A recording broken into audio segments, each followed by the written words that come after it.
Alvin, ang sundalo. Credit to the author. 4,648-58. Ang mga pangalan po na nandito ay galing sa mga name generator. Kung meron man pagkakatulad sa mga pangalan ng tao o lugar at pangyayari, ito ay tunay na hindi sinasadya.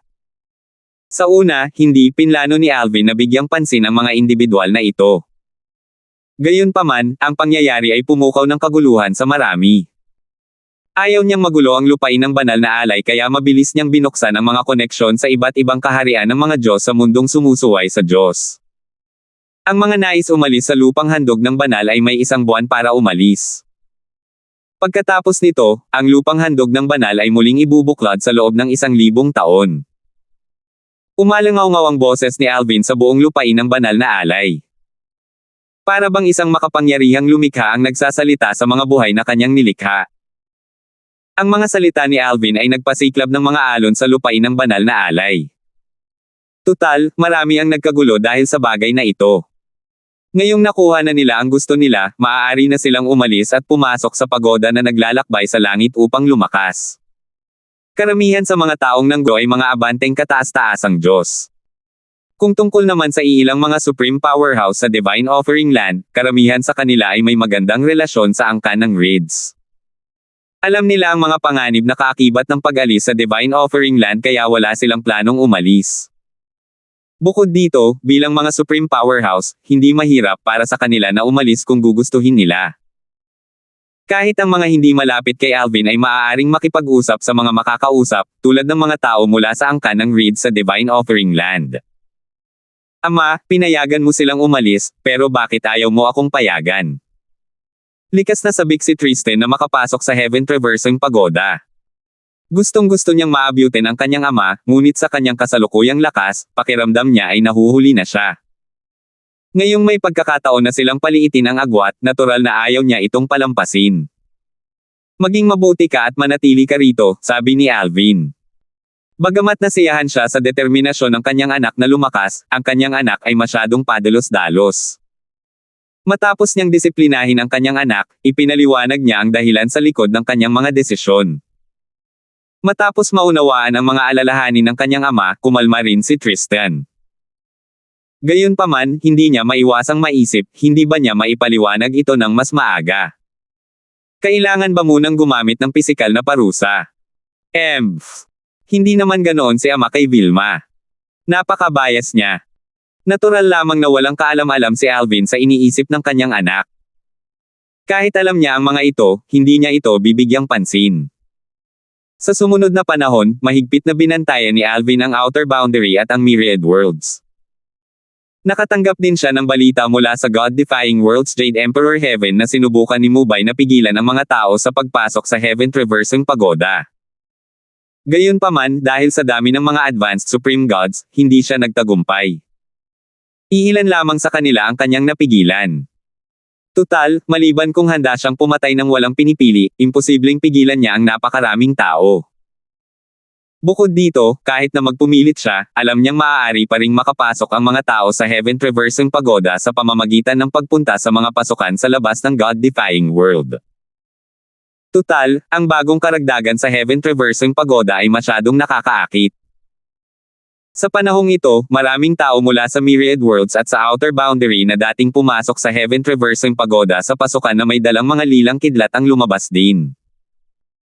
Sa mundo ng mga sumusuway sa Diyos, nakipag-ugnayan si Alvin sa doppelganger ni Melissa, ang kanyang pinakamatandang senior sister mula sa paksayo ng Inner Palace ng Myriad Laws Academy, at sinabi rito ang kanyang mga hinala. Sunod-sunod ding nagpakita ang mga doppelganger ng kanyang pangalawang senior brother, pangatlong senior brother, at pang-apat na senior sister. Sa panlabas na hangganan, nagkaroon ng kaguluhan sa 13 lungsod ng dinastiyang Jin sa pagbabalik ni Renzo, ang dating ika-7 gobernador ng lungsod. Ang mga mula sa panlabas na hangganan ay walang mga kaparehong tao, ngunit maaari pa rin silang kontaken sa pamamagitan ng ibang mga pamamaraan. Karamihan sa mga tao ay buong puso nagtitiwala kay Renzo. Bagamat napakalakas ng pang-akit ng pagoda na naglalakbay sa langit, mas malaki ang kanilang tiwala sa kanya. Simula nang maging gobernador siya ng lungsod, hindi niya sila kailanman iniligaw at nagdala ng kaluwalhatian at maraming benepisyo sa 13 lungsod ng dinastiyang Jin. Alam nila na hindi niya hahayaang magdusa sila ng pagkalugi. Bago umalis sina Berting at Renzo, hiniling din ni Alvin na ipaalam nila sa Jade Tide Heavenly Mansion ang tungkol sa bagay na ito at hiniling din sa Jade Tide Heavenly Mansion na ipaalam sa kalapit na Asher Cloud Saint Sect ang tungkol sa bagay na ito. Mayroon siyang kaunting koneksyon sa dalawang puwersang ito kaya nagpasya siyang paalalahanan sila. Gayunpaman, nasa kanila kung makikinig sila sa kanya o hindi. Bukod sa pangyayaring ito, ang Myriad Worlds at ang Outer Boundary sa pangkalahatan ay napakapayapa. Tutal, napakaraming tao, lalo na ang mga matataas na kataas-taasang Diyos, ang nakapasok sa Heaven Traversing Pagoda. Dahil mas kaunti ang mga taong naroroon, natural na mas kaunti ang mga alitan. Mabilis na lumipas ang panahon. Sa isang kisap mata lang, 32 taon na ang lumipas. Sa araw na ito, si Alvin ay nasa Solitary Destructive Heaven, isang Devata realm sa God-defying world. Inuunawa niya ang sword daw sa sandaling ito, umaasang makalagpas sa ika-9 na yugto. Bagamat hindi niya alam kung ano ang naghihintay sa hinaharap, alam niyang ang pagpapahusay ng kanyang lakas ay makakabuti lamang sa kanya. Hindi lamang niya mas mapoprotektahan ang kanyang sarili, kundi mapoprotektahan din niya ang kanyang pamilya at mga kaibigan. Dahil dito, walang pagod siyang nagel-inang. Boom! Bigla na lang, isang nakabibinging tunog na tila yumanig sa langit at lupa ang umalingaw-ngaw sa ere, dahilan para yumanig ang lupa. Kasunod nito, isang napakalakas na enerhiya ang bumaba mula sa langit. Ang mga gusali sa Solitary Destructive Heaven ay nagsimulang mabilis na gumuho ng sunod-sunod. Maraming lugar ang naging mga guho sa loob lamang ng isang iglap. Ang maringal na puwersa ay kumalat sa lahat ng direksyon, dala ang pagkawasak. Nandoon siya. Natagpuan ko na siya. Ellie, ang lakas ng loob mong linangin ang ipinagbabawal na teknik ng sakripisyo. Hindi ito katanggap-tanggap sa banal na lupain. Ngayong natagpuan na kita, papatayin kita. Mariing saway ng isang boses mula sa labas ng mundo ng mga sumusuway sa Diyos. Kasunod nito, sunod-sunod na alon ng makapangyarihang enerhiya ang damaloy. Sa katunayan, ang enerhiya ay hindi nakadirekta sa mundong sumusuway sa Diyos. Mga shockwave lamang ang mga ito mula sa isang labanan sa malayo. Gayunpaman, sapat na ang mga ito upang magdulot ng pagkawasak sa Solitary Destructive Heaven. Ayan na. Bulong ni Alvin sa sarili matapos siyang lumipad pataas sa kalangitan. Tiningnan niya ang napakalaking tore sa di kalayuan. Ito ang Heaven Traversing Pagoda. Sa sandaling ito, ang Heaven Traversing Pagoda ay sumabog na may nakasisilaw na puting liwanag. Kasunod nito, hindi mabilang na mga sigaw ng paghihirap at kawalan ng pag-asa ang umalangaw-ngaw, na nagpapadala ng panginginig sa mga tao. Sa pagkakataong ito, isa pang boses ang malakas at may paghamak na nagsabi, akala ninyo mga mahihina, kaya nyo akong patayin. Isang biro. Habang patuloy na nagbabanggaan ang mga alon ng enerhiya, hindi na nakayanan ng Solitary Destructive Heaven ang paghawak at gumuho ito. Nakatayo si Alvin sa kawalan. Dahil sa pagkawasak, naglaho sina Berting, Renzo, at ang iba pang orihinal na nasa kanyang paningin. Masama ito. Agad na nagbago ang ekspresyon ni Alvin nang may maramdaman siyang kakaiba. Natuklasan niya na nanginginig ang kanyang maliit na mundo. Hindi lang iyon, kundi ang banal na puno ng buhay na dating puno ng sigla ay agad na naglaho. Ang aura ng World Cleansing Divine Water ay humihina rin na parang naglalagablab na apoy. Anong nangyayari? Naguguluhan at nabigo si Alvin. Bago pa man siya makapag-react, ang Divine Tree of Life at ang World Cleansing Divine Water ay tuluyang naglaho, walang naiwang bakas. Kasunod nito, ang kanyang Little World at ang Divine Offering Land ay nagsimulang gumuho. 4,649. Sa kritikal na sandaling ito, hindi napigilan ni Alvin na ibigay ang kanyang atensyon sa grupo ng mga tao sa Divine Offering Land. Ang kanyang atensyon ay nakatuon lamang ay kanyang pamilya at mga kaibigan na malapit sa ngayon ay nawasak na Divine Tree of Life kanina at sa Divine Offering Land. Nawala na ba ang mga batas? Nang gumawa ng hakbang si Alvin, natuklasan niya na hindi na niya kayang gamitin ang batas ng kalawakan at iba pang mga batas. Ang natitira na lamang sa kanya ay ang sarili niyang lakas at ang 4 na daw ng langit at lupa. Bagamat lubos na humina ang kanyang lakas, sa kabutihang palad, nagawa pa rin niyang protektahan ang kanyang mga magulang at mga asawa. Vilma, Tristan. Matapos protektahan ang kanyang mga magulang at asawa, nais ni Alvin na hanapin ang kanyang mga anak at iba pang miyembro ng pamilya at mga kaibigan sa lupang handog ng banal na Diyos. Gayunpaman, natuklasan niya na lahat ng nasa lupang handog ng banal na Diyos ay nawala sa itim na kawalan na lumitaw matapos mabasag ang espasyo. Pinalawak niya ang kanyang banal na kamalayan, ngunit hindi niya maramdaman ang kanilang presensya. Swoosh! Swoosh! Swoosh! Sa sandaling ito, naramdaman ni Alvin ang isang puwersang humihila sa kanya, sa kanyang mga magulang, at sa kanyang mga asawa. Ang puwersang iyon ay tila nagmula sa itim na kawalan sa likod ng mga bitek. Kasabay nito, ang tunog ng malayong labanan ay nagsimulang humina rin, at sa isang iglap, bumalik ang katahimikan. Sa panahong ito, nakabawi si Alvin sa kanyang katinoan, at nang malapit na niyang labanan ang puwersang humihila, bigla itong nawala. Pagkatapos, natagpuan niya ang kanyang sarili na nakatayo sa gitna ng matatayog na bundok na may mga ilog na dumadaloy sa mga ito. Nagulat si Alvin. Anong nangyari? Huwag mong sabihin sa akin na. Sa pilitang ipinadala tayo sa lugar na lampas sa mahiwagang pasukan. Mabilis na tumatakbo ang isip ni Alvin. Biglang sumabog ang mga eksena ng Heaven Traversing Pagoda kasabay ng mga boses at iyak na narinig niya. Walang duda na hindi niya makakalimutan ang mga ito. Anong nangyari? Ang mga magulang at asawa ni Alvin, na nasa tabi niya, ay nalilito rin. Kapatid na Alvin, ano sa tingin mo ang nangyari? Tanong ni Kelly kay Alvin, nalilitong nakatingin sa paligid. Ang kanyang naguguluhang ekspresyon ay napalitan ng gulat at takot nang sabihin niya, imahinasyon ko lang ba iyon? Nawala ba ang banal na puno ng buhay at ang sister water? Teka, hindi ko na maramdaman ang mga batas. Napakaganda ng pakikitungo ni Kelly sa World Cleansing Divine Water habang nasa Little World ni Alvin siya, at pareho silang tumatawag sa isa't isa bilang sister. Kasabay nito, tumingin sina Megan, Tanya, at Irish kay Alvin. Tutal, siya ang kanilang haligi ng suporta at gabay na ilaw. Dahil sa kanilang lubos na tiwala sa kanya, masunurin silang nanatili sa tabi ng banal na puno ng buhay at nagsaka doon. Hindi nila nais na pumunta sa banal na lupain ng alay dahil ayaw nilang mag-alala siya. Para naman sa mga magulang ni Alvin, sina Raymond at Rosa, namuhay sila ng pagre-retiro malapit sa banal na puno ng buhay, iniisip na ito ang pinakamahusay na pagpipilian. Natural lamang na hindi nila inaasahan na magugunaw ang maliit na mundo ni Alvin. Gayunpaman, dahil sa kanilang desisyon na manatili malapit sa banal na puno ng buhay, hindi tulad ng marami pang iba, nagawa nilang manatili sa tabi ni Alvin matapos niya silang protektahan sa tamang panahon. Hindi ko rin alam kung ano ang nangyari, sabi ni Alvin habang umiiling. Kasabay nito, nakahinga siya ng maluwag. Dahil maayos naman sila, ibig sabihin ay maayos din ang iba. Ang problema lang ay hindi niya alam kung saan sila ipinadala. Halata kay Alvin na ang puwersang humihila ay nagmumula sa itim na kawalan.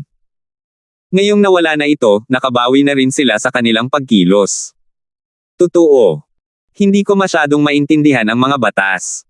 Mataray na sabi ni Tanya. Bumantong hininga si Alvin. Kanina, noong nasa solitary destructive heaven pa ako, nakita ko ang mga alon ng enerhiya na bumababa mula sa kalangitan. Nakarinig din ako ng ilang boses. Matapos isalaysay ni Alvin ang kanyang nakita at narinig kanina, sinabi ni Megan, narinig din namin ang mga boses. May nagsabi, Ellie, paano mo nagawang linangin ang ipinagbabawal na pamamaraan ng sakripisyo? Hindi ito katanggap-tanggap sa banal na lupain. Ngayong natagpuan na kita, papatayin kita. Sino si Ellie? Narinig mo rin ba? Natigilan si Alvin. Tutal, nasiliuhan na niya ang kanyang maliit na mundo, ngunit kahit papaano, narinig at nakita ng iba pa sa kanyang maliit na mundo ang kaguluhan sa labas. Sinabi ni Irish, hindi lang iyon. Nakita rin namin ang pagsabog ng Heaven Traversing Pagoda, at narinig namin ang mga sigaw ng paghihirap. Matapos talakayin ang bagay na ito sa kanyang mga asawa, napagpasyahan ni Alvin na ang pagkakawatak-watek ng kanyang maliit na mundo ay malamang na hindi lamang isang nakahiwalay na kaso. Malamang na ang maliit na mundo ng ibang tao ay nagbahagi rin ng parehong kapalaran na katulad niya. Tutal, ang maliit na mundo ay masalimuot na nauugnay sa mga batas at kalawakan. Maingat na inalala muli ni Alvin ang nangyari. Matapos ang kaguluhan at pagsabog ng Heaven Traversing Pagoda, lahat ng bagay na may kinalaman sa mga batas ay gumuho. Nang mawasak ang solitary destructive heaven, siya ay dinala sa madilim na kawalan. Sa oras na iyon niya natuklasan na tila nawala na ang mga batas. Di nagtagal pagkatapos noon, siya ay dinala rito, kung saan wala rin ang mga batas. Sa pagkakataong ito, biglang may naalala si Alvin. Hindi, wala itong saysay. Maaaring wala tayo sa mahiwagang lugar na iyon. Naaalala ko noong pumasok ang Panginoon sa isa sa siyam na pasukan, gumawa siya ng isang galaw gamit ang lahat ng kanyang lakas. Wala siyang nabanggit tungkol sa hindi niya kakayahang ilipat ang kanyang mga batas. Ano nga ba ang eksaktong nangyayari? Tila iba ang mga bagay sa ating hinuha. Sino si Ellie? Malinaw na inaatake siya dahil nilinang niya ang ilang ipinagbabawal na pamamaraan ng pagsasakripisyo. Ano ang banal na lupain na kanilang binanggit? Bagamat hindi malakas ang boses ni Alvin, malinaw siyang narinig ng kanyang mga magulang at asawa. Marahil ay nasa banal na lupain na binanggit nila tayo ngayon. Malakas na haka-haka ni Raymond. Nag-aalalang tanong ni Rosa, nasa mundo ng mga sumusuway sa Diyos sina Vilma at Tristan. Nandoon din ang ating mga biyenan, sina Nympha, Little Black, Little White, at Little Gold, iniisip ko kung ayos lang sila. Lahat sila ay medyo malalakas kaya dapat ayos lang sila, sabi ni Alvin. Pinigilan niya ang kanyang emosyon at unti-unting kumalma. Alam niyang hindi siya maaaring maging mainipin. Ang pinakamahalaga ngayon ay alamin kung saang lugar ito sila sa pilitang pinapunta. 4,650. Kahit ngayon, naguguluhan pa rin si Alvin, nahihirapang intindihin ang nangyari. Masyado itong biglaan, at siya ay nabigla. Gayunpaman, kahit na hindi pa niya nauunawaan ang sitwasyon, alam niyang seryoso ito. Ngayong ipinadala na siya sa lugar na ito, kung makakaalis at makakabalik man siya sa Myriad Worlds o sa Outer Boundary o hindi, alam niyang kailangan niyang matuto ng marami hanggat maaari tungkol sa lugar na ito. Ha! Bigla na lang, naramdaman ni Alvin ang isang pamilyar na enerhiya na nagmumula sa katawan ni Kelly. Ito ay enerhiya ng isang kataas-taasang makapangyarihang nilalang. Nagtanong siya, nagulat, Kelly, nakalusot ka na ba? Tila nagambala si Kelly nang maramdaman niya ang mga pagbabago sa kanyang katawan. Bamulong siya, parang nalampasan ko na, pero iba ito sa inilarawan ni Tanya. Si Tanya ang una sa mga asawa ni Alvin na nakapasok sa kaharian ng mga kataas-taasang kapangyarihan. Siya rin ang una na naging isang mas mataas na kataas-taasang Diyos sa kanila. Kanina, ang enerhiya ng mga matataas na kataas-taasang Diyos ay umaalon sa aking katawan. Matapos itong kumalat sa aking katawan ng ilang beses, nakalusot ako. Biglaan at natural lang itong nangyari. Hindi ko man lang naramdaman ang paghila mula sa kaharian ng mga kataas-taasang makapangyarihang nilalang, sabi ni Kelly, habang inilalarawan ang kanyang karanasan. Maya-maya, tila may naalala siya at sinabing, siya nga pala, noong nakalusot ako, tila may nasulyapan akong mga kislap ng sword daw sa aking isipan. Sa mga asawa ni Alvin, si Kelly ang unang nakabisado ng sword daw. Naunawaan niya ito hanggang sa unang yugto. Swoosh! Biglang may isa pang alon ng enerhiya ang bumuhos. Sa pagkakataong ito, nagmula ito kay Tanya, na nakatayo malapit sa kanya. Tanya, nakalusot ka rin ba? Nagulat si Alvin. Kung ikukumpara kay Kelly, mas malalim ang tagumpay ni Tanya dahil nakapasok na siya sa kaharian ng mga pinakamakapangyarihang nilalang. Kapatid na Alvin, may kutob akong may kinalaman ito sa lugar na ito. Pagdating ko, naramdaman kong bumubuti na ang aking sword daw na nasa itlong yugto. Pagkatapos noon, nakalusot ako at naging isang level 3 Supreme Powerhouse. Nang marinig ang mga salitang ito, mabilis na lumingon si Alvin upang tingnan sina Megan at Irish. Matapos makumpirma na wala silang ipinakitang kakaibang senyales, lumingon siya upang tingnan ang kanyang mga magulang. Katulad ni Megan at Irish, ang kanyang mga magulang ay hindi rin nagpakita ng anumang kakaibang senyales. Tila ang pagpunta sa lugar na ito ay hindi nakakaapekto sa kanilang cultivation. Parang ang lugar na ito at ang sword daw, o ang apat na daw ng langit, ay masalimuot na magkaugnay, sabi ni Alvin habang kumikislap ang kanyang mga mata, walang mga bata sa mundong ito. Nararamdaman o nagagamit natin ang mga ito. Bukod sa ating cultivation base at sa ating panloob na enerhiya, ang tanging magagamit natin dito ay ang apat na daw ng langit at lupa. Pagkatapos noon, sinabi niya, sa ngayon, maghanap muna tayo ng angkop na lugar na matutuluyan. Baka may makita tayong ibang tao. Maaari rin nating maging pamilyar sa lugar na ito. Naglakbay si Alvin at ang kanyang pamilya ng ilang araw bago nila nakita ang isang grupo ng mga tao. Tila nagmamadali sila. Pasensya na. Lumapit si Alvin sa grupo ng mga tao, umaasang makakaalam patungkol sa lugar na ito. Nagbago ang ekspresyon ng grupo ng mga tao nang makita nila siya. Kahit na nakumpirma nilang wala siyang masamang intensyon, nilampasan lang nila siya at nagmadaling umalis. Bago pa man makapag-react si Alvin, isa na namang grupo ng mga tao ang sumulpot. Malinaw na sinusundan na nila ang unang grupo ng mga tao bago ito. Sa isang iglap, nagsimula ng maglaban ang dalawang grupo. Kumunat ang noo ni Alvin, ngunit wala siyang balak na makialam. Nasa ibang lugar sila. Bago pa siya makakuha ng karagdagang impormasyon, mas makabubuting huwag nang magkaroon ng anumang alitan. Ang dalawang grupo ng mga tao ay katamtaman lamang ang lakas. Kung wala ang mga batas, kahit ang pinakamakapangyarihan ay maihahambing lamang sa isang intermediate supreme god. Bukod doon, tila wala ni isa sa kanila ang nakaintindi sa apat na daos ng langit at lupa. Sa kabuuan, karamihan sa kanila ay mas mahina kaysa sa mga intermediate supreme god, posibleng mas mahina pa kaysa sa mga simpleng supreme god. Bumalik si Alvin sa kanyang pamilya at nagpatuloy sa kanilang paglalakbay. Kasabay nito, sinabi niya, siguro may mga pamayanan sa malapit, kung isa sa alang-alang ang presensya ng mga taong iyon sa lugar na ito. Gaya ng inaasahan, pagkatapos ng 3 araw, dumating si Alvin at ang kanyang pamilya malapit sa isang maliit na lungsod na katabi ng isang bulubundukin. Bagamat maliit ito, abala ito sa mga aktibidad.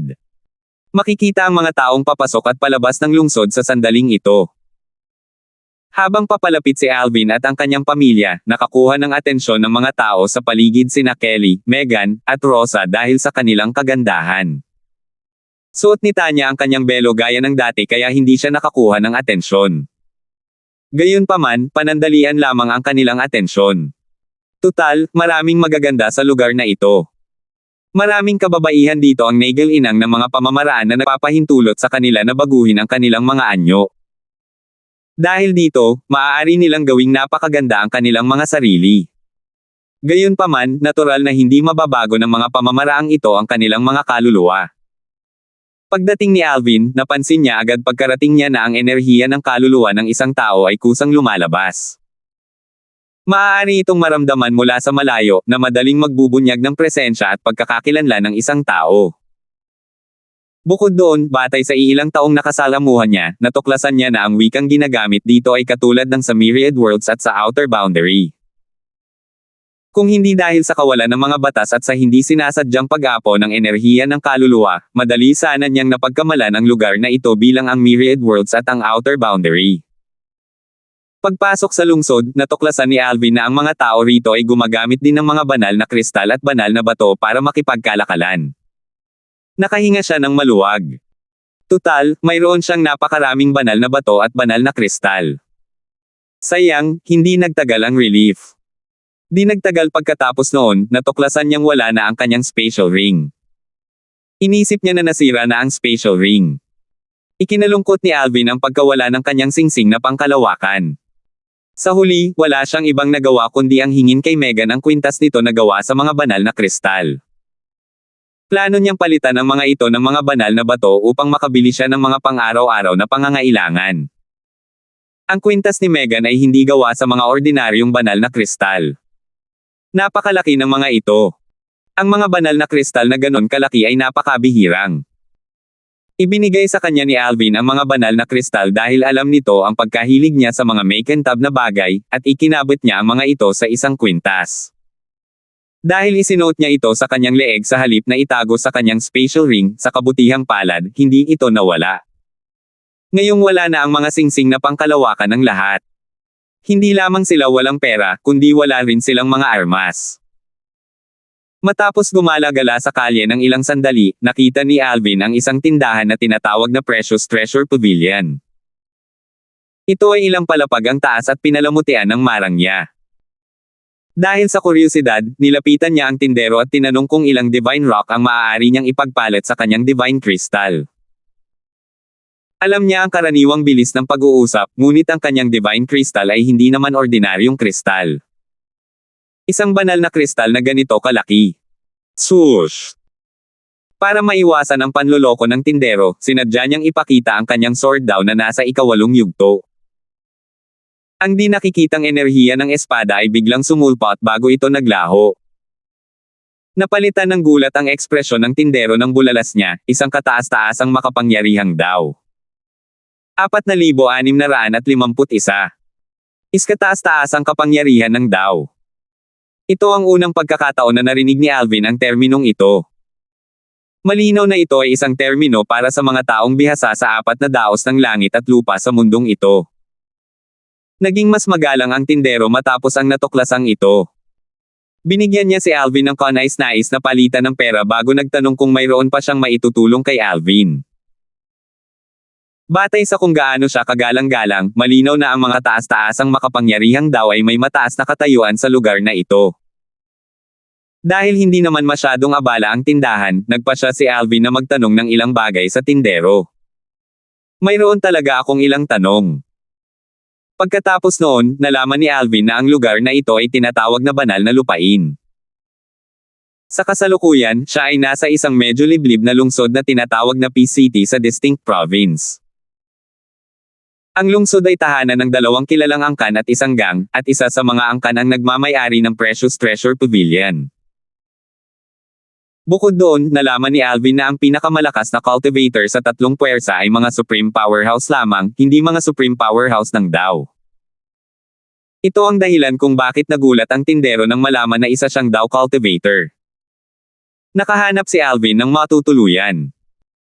Pagkatapos niyang manahimik, siya at ang kanyang pamilya ay naupo at nagkwentuhan. Hindi ko inaasahan na mayroong higit sa 4 na DAO ng langit at lupa sa banal na lupain. Walang DAO ng armas dito. Ang bawat uri ng DAO ng armas ay itinuturing na isang malayang DAO. Buntong hininga ni Kelly. Matapos makakuha ng kaunting pag-unawa sa mundong ito, hindi na siya gaanong nag-alala tungkol sa kaligtasan nina Vilma at Tristan. Kung tutuusin, ang kanilang lakas ay maituturing na kahanga-hanga rito. Tama. 4 na DAO lang ang meron tayo, pero dito, maraming uri ng DAO. Ang DAO na may armas pa lang ay mayroon ng daan-daang DAO. Dahil walang mga batas dito, natural lamang na walang alam ang mga tao rito tungkol sa mga batas o sa mga kapangyarihan nito. Kanina, tinanong din ni Alvin ang tindero kung narinig na niya ang tungkol kay Ellie, ngunit hindi pa naririnig ng tindero ang pangalang iyon noon. Wala ring alam ang tindero tungkol sa ipinagbabawal na pamamaraan ng sakripisyo na nabanggit. Gayunpaman, ipinaliwanag ng tindero na wala siyang kaalaman tungkol sa mga ganitong bagay dahil siya ay nasa pinakamababa sa hierarkiya. Kung hindi dahil sa kanyang talento sa negosyo na kinilala ng angkan, maghahain lamang siya ng tsaa, gagawa ng mga gawaing bahay, at mag-aayos ng mga gawain para sa angkan. Plano kong bisitahin ang 3 pangunahing puwersa sa Peace City bukas. Sigurado akong ang mga tao roon ay makakapagbigay sa atin ng karagdagang impormasyon, sabi ni Alvin, habang ibinabahagi ang kanyang plano sa kanyang pamilya. Plano niyang bisitahin ang puwersa ng mag-isa, at hiniling niya sa kanyang mga asawa na alagaan ang kanyang mga magulang. Walang anumang pagtutol ang 4 na babae. Noong una, hindi sila mapakali sa hindi pamilyar na mundong ito at pakiramdam nila ay palagi silang nasa panganib. Gayunpaman, habang tumatagal, mas naging panatag ang kanilang loob. Hindi inaasahan, may dumating na naghahanap kay Alvin bago pa niya madalaw ang 3 puwersa sa Peace City. Ang kabilang grupo ay nagsabing siya ang pinuno ng angkan ng yan sa Peace City. Lalabas ako at makikipagkita sa kanya. Dahil nasa looban ang kanyang mga asawa, nagpasya si Alvin na makipagkita sa bisita sa labas. Nang makita niya ang kabilang grupo, agad niyang napagtanto. Tutal, ang tindero ng Precious Treasure Pavilion ay nakatayo sa likuran ng kabilang grupo. Bagamat mababa ang ranggo ng tindero, hindi naman masyadong mahina ang kanyang cultivation. Ito ay dahil sa masaganang Heaven and Earth Spirit energy sa lugar na ito. Ang konsentrasyon ng Heaven and Earth Spirit energy dito ay maihahambing sa mga lugar na may pinakamaraming Heaven and Earth Spirit energy sa Myriad World at sa outer boundary. Ginoo, ikinagagalak kung makita kayong muli, magalang na sabi ng tindero. Tumingin kay Alvin ang lalaking nasa katanghaliang gulang na nakatayo sa harap ng tindero.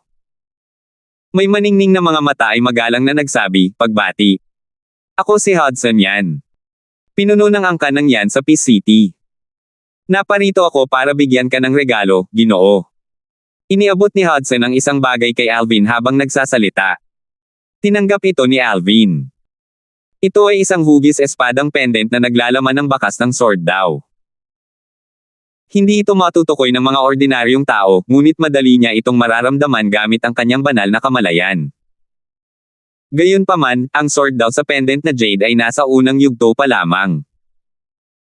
Para sa mga hindi pa nakakaintindi sa sword daw, ang pendant na jade ay magiging kapaki-pakinabang. Kahit na noon, maaari lamang itong magbigay ng pangunahing pag-unawa sa sword daw. Wala akong silbi rito, casual na sabi ni Alvin, sabay balik sa pendant na jade kay Hudson. Hindi lang walang silbi sa kanya ang pendant na jade, kundi wala rin itong silbi sa kanyang pamilya. Tutal, mas marami pang matututunan ang kanyang pamilya tungkol sa sword daw mula sa kanya kumpara sa pendant na jade. Natigilan si Hudson sa mga sinabi ni Alvin. Pagkatapos, nanlaki ang kanyang mga mata habang nanginginig na nagtanong, sir, ibig bang sabihin nito ay na-master mo na ang ikalawang yugto ng sword daw? Alam niya na tanging ang mga Dao cultivator na nakakabisado man lang sa ikalawang yugto ng espada ang hindi gagamit ng jade pendant. Maaari mo ring isipin, mahinang sagot ni Alvin na may bahagyang ngiti sa kanyang mukha.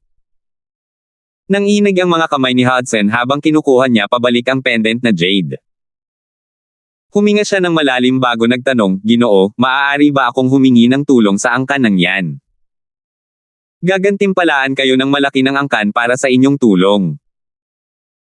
Dahil doon, ibinalik ni Hudson ang mga banal na kristal na ginamit ni Alvin para ipagpalit sa mga banal na bato kanina, at nagpatuloy siya sa pagsasabing, ito ang mga banal na bato mula kanina.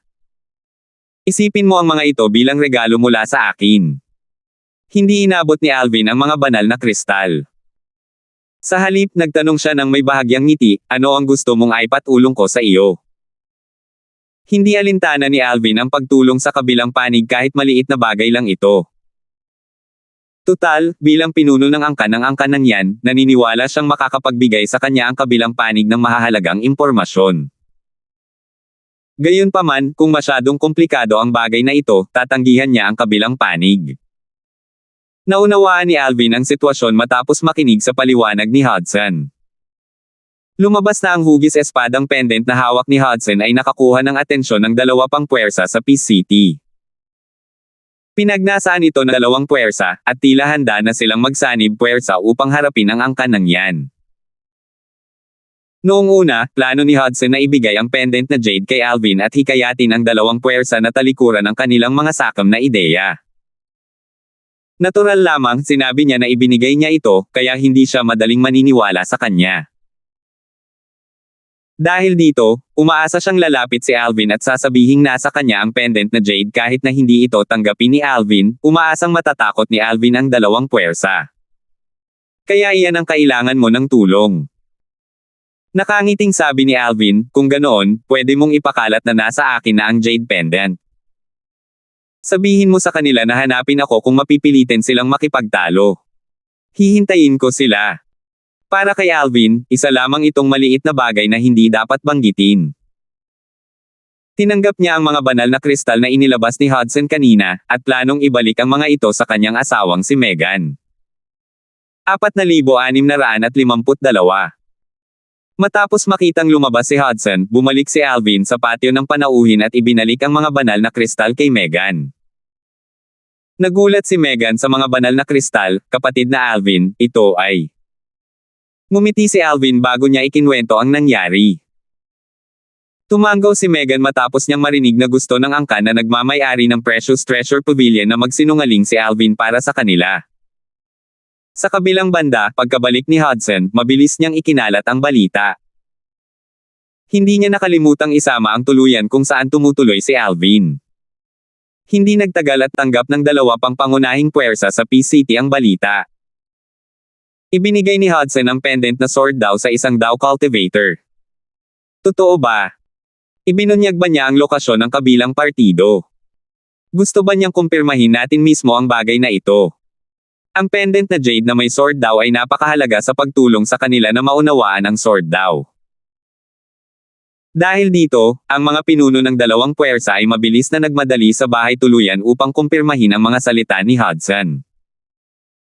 Nang matuklasan nila na si Alvin ay isang ang kataas-taasang tagapagtanggol ng Dao, ang tanging magagawa nila ay umatras kahit gaano pa sila nag-aatubili. Masyado ba tayong naging mapilit? Kung mas maingat lang sana natin itong hinarap, baka hindi na ito gawin ng angkan ng yan. Umiling ang dalawang pinuno at ngumiti ng mapait pagkatapos umalis ng bahay tuluyan. Hindi nila inaasahan na gagawin ng angkan ng yan ang ganoong kalaking hakbang para maiwasang ibigay sa kanila ang pendant na jade ng sword daw. Tutal, isa itong hakbang na nakakasira sa kanilang sarili.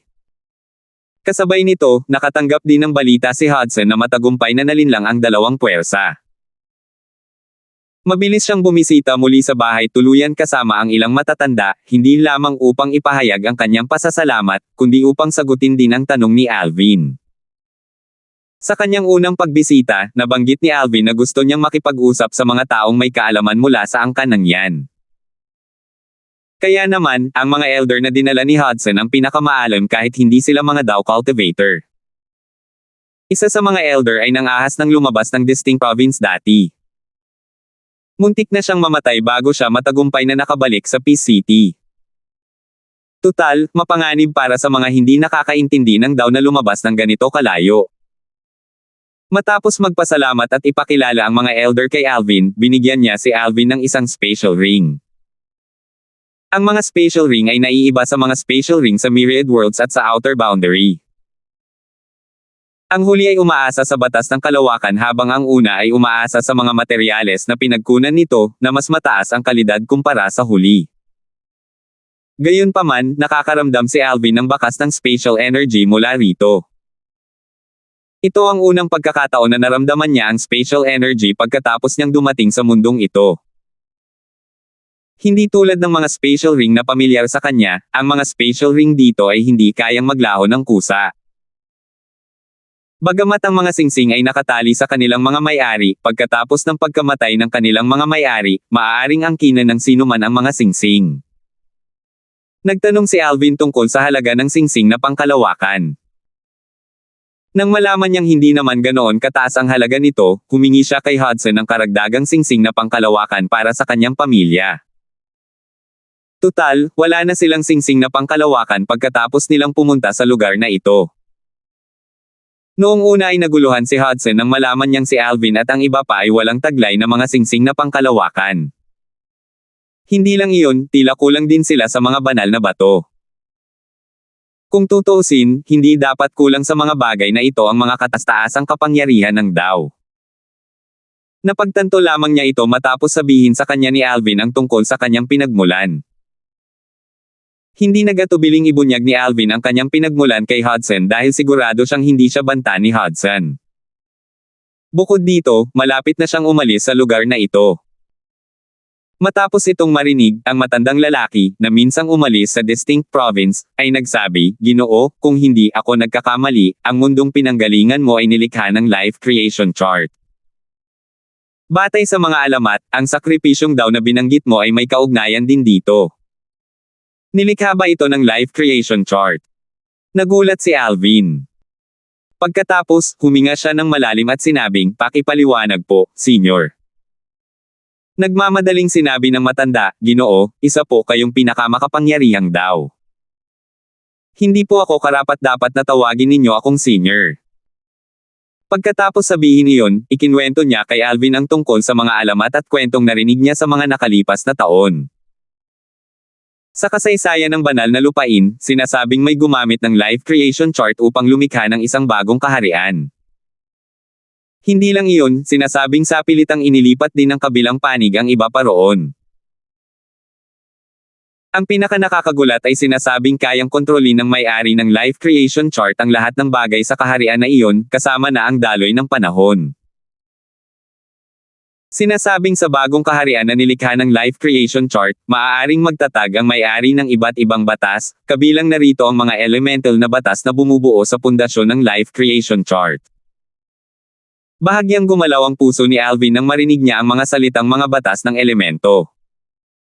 Malamang na ito ang mga batas na kanilang pinagkadalubhasaan. Bukod sa 5 elemento, ang espasyo, oras, at buhay ay itinuturing ding mga elemento sa mundong ito. Ibinahagi ito ng taong gumawa ng life creation chart at lumikha ng isang bagong kaharian sa kanyang asawa. Gayunpaman, sa hindi malamang dahilan, ang kanyang asawa ay nakaranas ng isang malungkot na kamatayan kalaunan. Kasunod nito, naunawaan niya ang sakripisyong daw at ginamit ang life creation chart upang palakasin ang kanyang lakas sa pamamagitan ng pagsasakripisyo sa mga tao ng bagong kaharian. Kalaunan, kumalat ang balita tungkol sa kanyang masasamang gawain, at nabuo ang isang alyansa. Sa huli, nagawa nila siyang patayin. Sa katunayan, medyo mapalad sila. Kung mas malakas lang siya ng kaunti, mas madali sana ang umakyat sa langit kaysa patayin siya. Pagkatapos noon, nagsimulang kumalat ang balita tungkol sa life creation chart. Ang 5 taong nagsanib puwersa upang patayin siya ay nagprotekta ng tig-iisang piraso nito. Ang sakripisyong daw na kanyang naunawaan ay idineklara ring isang ipinagbabawal na pamamaraan. Ang mga nagal-inang ng pamamaraan ay pinakikitunguhan ng malupit sa banal na lupain. Naguguluhan ang emosyon ni Alvin. Hindi niya inaasahan na ang katotohanan ay magiging ganito kagulat-gulat. Tutal, ayon sa matanda, ang Myriad Worlds at Outer Boundary ay mga kaharian lamang na nilikha ng life creation chart sa Divine Land. Bagamat sinabi ng matandang lalaki na ang kwento ay isa lamang alamat, sigurado si Alvin na may ilang katotohanan dito. Napaisip siya kung nakuha ba ni Ellie ang life creation chart o nakagawa ng isa pa, na lumilikha ng Myriad Worlds at ng Outer Boundary. Sa lahat ng mga hayop na iyon, para kay Ellie, ginamit ba niya ito para palakasin ang lakas ni Ellie? Tutal, batay sa mga narinig niya bago siya dinala sa mundong ito, sinasabing nilinang ni Ellie ang ipinagbabawal na pamamaraan. Nangyari ba ang agwat sa kasaysayan dahil isinakripisyo ni Ellie ang lahat ng buhay sa kaharian para sa kanyang cultivation? Nagsakripisyo ba siya ulit ng mga buhay bago ito, na naging dahilan para madala tayo rito? Gayunpaman, tila hindi iyon tama. Bakit hindi niya pinatay lahat? Bakit ang mga nasa Heaven Traversing Pagoda lang ang pinatay niya? Nakaramdam ng kilabot si Alvin nang maisip niya ang pagkawasak ng Heaven Traversing Pagoda na nauna sa pagkawasak ng Solitary Destructive Heaven. Bakit niya sinubukang pigilan ang mga tao na makapasok sa ikapitong antas ng kaharian ng mga kataas-taasang makapangyarihang nilalang pagkatapos ng agwat sa kasaysayan? Bakit walang nabanggit tungkol sa 9 na pasukan patungo sa banal na lupain bago ang agwat sa kasaysayan? Bagamat marami pa ring tanong si Alvin, sigurado siyang ang 9 na mahiwagang pasukan sa Myriad Worlds at sa Outer Boundary ay patungo sa Divine Land. 4,653. Ang paakyat ng mga ulap na sage, ang pinakamalakas na powerhouse sa natatanging lalawigan. Marami pa ring tanong si Alvin. Bakit wala ang 9 na mahiwagang pasukan sa banal na lupain bago ang History Gap, noong nabubuhay pa ang Void Elder? Bakit nilinis ng langit ang mundo bago ang Historical Gap ngunit hindi pagkatapos? Bakit napakahirap makapasok sa kaharian ng Level 7 Supreme Powerhouses pagkatapos ng Historical Gap? Bakit pinadali ng langit para sa iba na maging Level 7 Supreme Powerhouses matapos silang maging isa ni Bert Ing? Tila ba tuluyang nag-iba ang direksyon ng langit at gustong gumawa ng mas maraming Level 7 Supreme Powerhouses? Panghuli ngunit hindi ang pinakamahalaga, bakit biglang naglaho ang 9 na mahiwagang pasukan ng paisa-isa? Sa katunayan, tama si Alvin sa kanyang haka-haka tungkol sa mga pinakabagong pasukan sa Heaven Traversing Pagoda na lumitaw noon. Ginamit ito ni Ellie upang akitin ang mga cultivator, na gustong maging mas malakas, papunta sa pagoda upang mapalakas ang kanyang sariling lakas. Kahit ngayon, kapag naaalala niya ang nakakatakot na mga sigaw ng paghihirap at ang tanawin ng pagkawasak ng Heaven Traversing Pagoda bago ang pagbagsak ng Solitary Destructive Heaven at ng espasyo, nanginginig pa rin ang kanyang gulugod. Matapos makinig kay Hudson at sa iba pa at makakuha ng ilang impormasyon, sinabi ni Alvin, "Salamat, pinuno ng angkan yan." Umiling si Hudsono at nakangiting sinabi, "Ginoo, hindi mo na kailangang magpasalamat. Ang nagawa ko ay mas maliit kaysa sa ginawa mo para sa akin," taos-pusong sabi ni Hudson. Ngayong tinulungan ni Alvin ang angkan ng yan na protektahan ang hugis espadang pendant na naglalaman ng sword Dao, posible na ang angkan ng yan ay magkaroon ng isang kataas-taasang kapangyarihan ng Dao sa hinaharap. Dahil dito, dodominahin ng angkan ng yan ang Peace City, na walang dod ang magiging isang malaking biyaya. Matapos makitang lumabas si Hudson at ang iba pa, bumalik si Alvin sa kanyang patio at ikinwento ang kanyang narinig sa kanyang mga asawa. Hindi nakakagulat, namangha ang kanyang mga asawa sa kanilang narinig. "Hindi ko inaasahan na may umiiral na tulad ng life creation chart. Kaya ko palang lumikha ng isang bagong mundo. Kung gayon, totoo ba talaga na ang Myriad Worlds at ang Outer Boundary ay nilikha ng life creation chart? Ang lumikha ba ay mula sa Divine Land at ang may-ari ng life creation chart? Hindi nakakapagtaka na hindi natin nararamdaman ang mga batas dito. Lumalabas na ang mga batas ay umiiral lamang sa mga mundong nilikha ng life creation chart."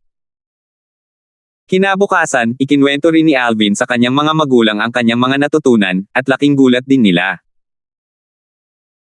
Hindi nila inaasahan na ang mga kaharian ng mga Diyos, mga kaharian ng Devata, mga makamundong kaharian, at lahat ng iba pa ay nilikha ng isang kataas-taasang makapangyarihang nilalang sa banal na lupain gamit ang chart ng paglikha ng buhay. "Ama, Inay, plano kong dalhin ang lahat sa kabisera ng Distinct Province," sabi ni Alvin, "ang kabisera ang pinakamaunlad na lugar sa Distinct Province. Matapos silang mapilitang umalis sa aking maliit na mundo, kung sina Sinayen at Vilma ay ipinadala rin sa Distinct Province, malamang na nasa kabisera sila. Manatili tayo roon ng ilang sandali para tingnan kung mahahanap natin sila." Nakaisip na si Alvin ng plano. Pagdating sa kabisera ng Distinct Province, plano niyang pansamantalang manirahan doon. Plano niyang gumawa ng pangalan para sa kanyang sarili doon, umaasang maririnig at hahanapin siya ng kanyang mga kapamilya na nahiwalay sa kanya.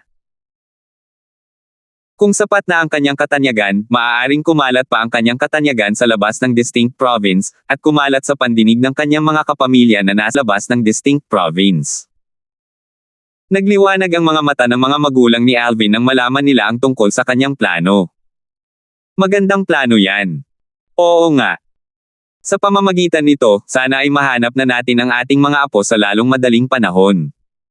Sabi ni Rosa. Talagang nag-aalala siya para sa kanyang mga apo, at naapektuhan nito ang kanyang pagtulog kamakailan lamang. Pagkatapos ng isa pang araw sa Peace City, kumuha si Alvin ng mapa at nilisan ang lungsod kasama ang kanyang pamilya patungo sa kabisera ng Distinct Province. Upang mapabilis ang kanilang paglalakbay, binuhat niya ang lahat.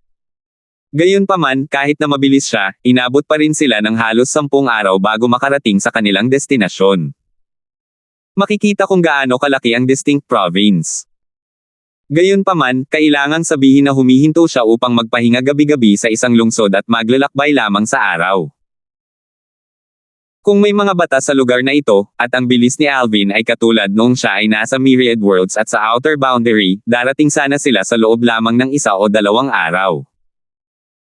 Hindi gaanong nakaramdam ng anumang emosyon sina Alvin at ang iba pa nang makarating sila sa kabisera. Tutal, nakakita na sila ng mga lungsod na mas malalaki, mas dakila, at mas abala kaysa sa kabisera ng Distinct Province. "Maghanap muna tayo ng bahay tuluyan," sabi ni Alvin. Matapos makahanap ng lugar para manirahan, mag-isang lumabas si Alvin para mangalap ng impormasyon. Gusto niyang malaman ang tungkol sa bilang ng mga pangunahing puwersa sa kabisera at kung gaano kalakas ang kanilang pinakamalakas na mga makapangyarihang lugar. Noong nasa Peace City pa siya, natutunan na niya ang tungkol sa klasifikasyon ng cultivation sa Divine Land. Batay sa klasifikasyon dito, nasa ika-8 yugto na siya ng Dao Establishment. Para maabot ang yugtong ito, kailangan munang maunawaan ang daw ng langit at lupa hanggang sa ikawalong yugto. Ang mga cultivator sa yugtong ito ay hindi kasing lakas ng mga level 8 supreme powerhouse sa Myriad Worlds at Outer Boundary. Mayroon lamang silang kaunting kalamangan laban sa isang level 7 supreme powerhouse mula sa Outer Boundary at Myriad Worlds dahil ang mga mula sa Outer Boundary at Myriad Worlds ay maaaring gumamit ng mga batas. Ang pinakamalakas na powerhouse sa Distinct Province ay nasa ika-6 na yugto lamang ng Dao Establishment. Dahil dito, alam ni Alvin na mas malaki ang tsansa ng kanyang plano na magtagumpay. Hanggat natatalo niya ang pinakamalakas na tao sa kabisera ng Distinct Province, siya ang magiging pinakamalakas na tao sa probinsya. Natural lamang na magbibigay ito sa kanya ng katanyagan. Dahil sa katanyagan, maririnig ng kanyang pamilya at mga kaibigan na hiwalay sa kanya ang tungkol sa kanya at hahanapin siya. Interesado rin ako sa kakayahan ng mga cultivator sa Divine Land. Matapos malaman ang tungkol sa pinakamalakas na makapangyarihang grupo sa kabisera ng Distinct Province at ang sekta na kinabibilangan ng kabilang grupo, bumalik si Alvin sa bahay tuluyan. Nagpaalam siya sa kanyang pamilya bago tumungo sa Misty Cloud Sect. Ang Misty Cloud Sect ay matatagpuan 100 milya sa silangan ng kabisera ng Distinct Province. Ito ay nakapugad sa loob ng mga bundok at parang isang paraiso. Gayunpaman, kung ikukumpara sa mga nangungunang puwersa sa Outer Boundary at sa Myriad Worlds, medyo kulang pa rin ito. Nakatayo si Alvin na nakapatong ang mga kamay sa kanyang likod habang lumulutang sa hangin sa harap ng pasukan ng Misty Cloud Sect. Malakas niyang sinabi, "Ako si Alvin, isang palaboy na cultivator na walang sekta mula sa kanayunan. Naparito ako ngayon upang hamanin ang Ascending Cloud Sage ng Misty Cloud Sect na palitan siya bilang pinakamalakas na tao sa Distinct Province." Ang dumadagandong na boses ni Alvin ay umalangaw-ngaw sa buong Misty Cloud Sect, na ikinagulat ng lahat. Nabigla rin ang mga disipulong nagbabantay sa pasukan. Bagamat marami na silang nakilalang mga cultivator na lumapit upang hamanin ang mga elder ng kanilang sekta, hindi pa sila nakakilala ng sinumang ganito katapang na hamanin ang pinakamalakas na tao sa kanilang sekta. Bukod dito, ginawa ito ng kabilang panig sa ganoong direkta at dominanteng paraan. 4,654. Natural lang na alam ni Alvin na ang kanyang pamamaraan ay walang galang, ngunit wala siyang pakialam. Tutal, dahil sa prinsipyo ng pagiging iginagalang ng malakas, siya, isang level 8 Dao Establishment Cultivator, ay masasabing medyo magalang kung isasaalang-alang ang katotohanan na ang kanyang kalaban ay isang level 6 Dao Establishment Cultivator lamang. Swoosh!